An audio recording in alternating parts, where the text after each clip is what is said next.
Magandang hapon mga kaaro. Tayo po ay nagbabakasakali sa isang low budget na solar setup. Ito po 600 watts solar panel, pero actually anong oras na po ngayon? 5 o'clock na, pero at least tumutulo pa rin. Yan. Subalit ang tulong ito ay hindi niya kayang suplayan ang kalahating hektarya. Yan. Kalahating hektarya. Hindi po kaya. Ang tubig na pwedeng ilabas po ng motor ay 5 cubic meter. Hindi po kaya ng kalahating hektarya. Hindi po niya kayang patubigan ang kalahating hektarya. So mahuhuli po, maiiwan. Kaya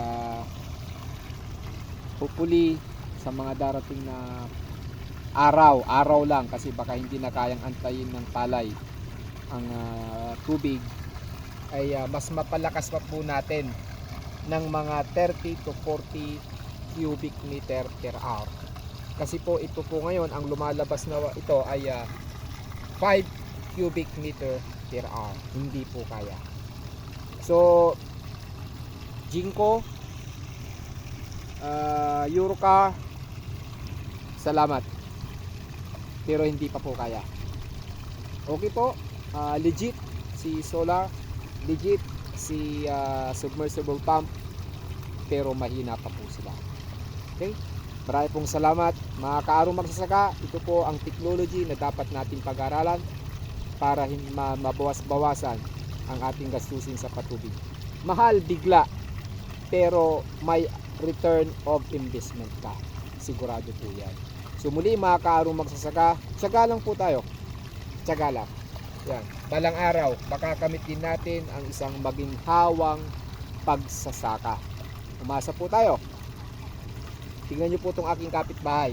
Yan, kawawang kawawa na po siya. Yan, tigas na. Meron pa po doon kabila, medyo nagmamakaawa na rin sa taas.